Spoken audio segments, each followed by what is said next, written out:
Alright, I see a question on pizza about the for in loop. So this person wants to know, I guess they want to know how the for in loop works. Let's just do a quick little look at the for in loop in terminal. So I'm going to turn the screen, start up a node session, and let's make an object.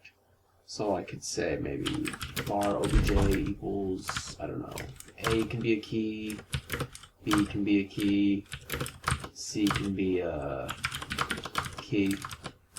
Okay, so if I type out the name of my object in the REPL, because it reads, evaluates, prints, and loops, we can see that I've got, you know, A, B, and C are my keys, and their values are 1, 2, and 5. Well, remember, we can get the keys with object.keys. We just pass an object, like obj, to object.keys, and that gives us an array of all the keys in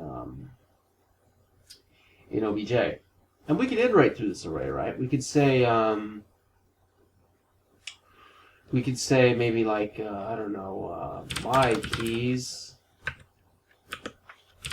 keys equals object.keys, and we could do a for in loop, or we could just do a normal for loop, right? For bar 0. Alright, so let's do my keys dot length I plus plus, right? We could say console.log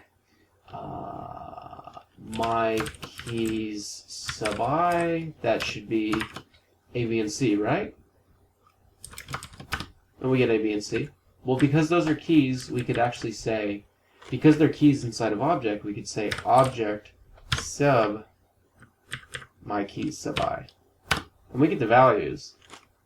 Look at that. Instead of printing out ABC, we get the values, 1, 2, and 5. And if we look over here, you know, let's see, there's a 1, there's a 2, there's a 5. Those are the values. Alright, but this is really ugly, right? First I had to say object.keys, and then I had to do a for loop through an array, right?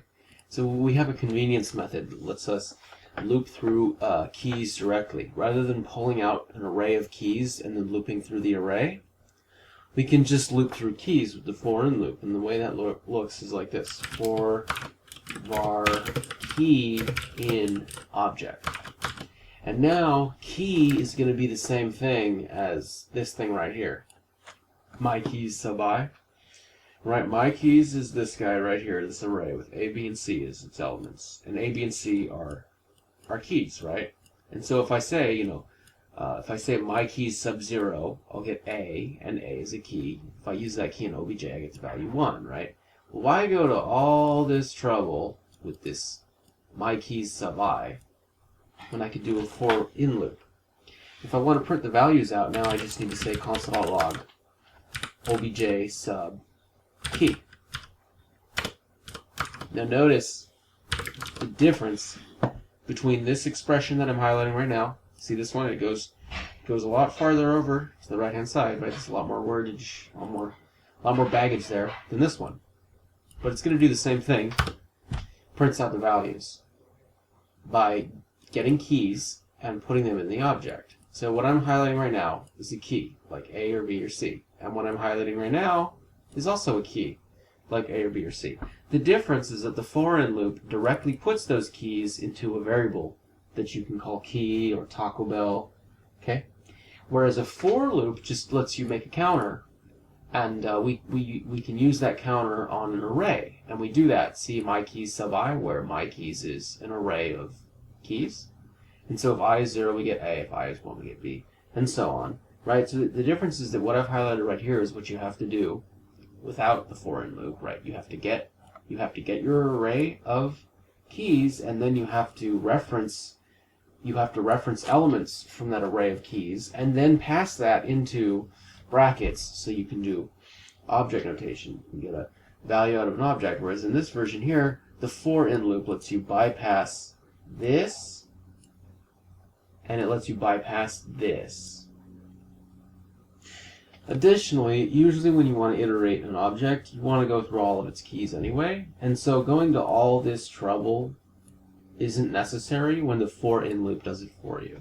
So to rehash, the for in loop simply takes an object, any object. Okay? This could be like the spaceship object from your lecture notes. It could be the alphabet. Well, we don't have an alphabet object, but any object from the lecture notes, right? You could copy that into your REPL. You could say var obj equals, and then copy any object from the lecture notes, right? What the for in loop does is it takes an object, and then it simply iterates over all the keys in the object. And each key, one at a time, gets put into this variable key. Just like when you have an array, its keys are just numbers, indices, right? 0 is associated with the first element in an array. 1 is associated with the second element in the array, right? Technically, arrays are still objects, and indices are still just keys. It's just that they follow a pattern. They start at 0, and they're numbers, and they go up by 1 for each element that you add to an array, right? Well, an object, the only difference is that instead of the keys being numbers, they can be anything. They're strings, right? And so a for loop is perfect for iterating through arrays because we can make a counter, set it to 0, 1, 2, 3, 4, and so on, right? Less than, the array's length. Like, that's all well and good with the for loop. But with an object, we've got this nice convenience method here. For each key in the object, you've got the key. If you want the value, object sub value. I don't know how I could make it more clear, but if this wasn't making it clear enough, please let me know.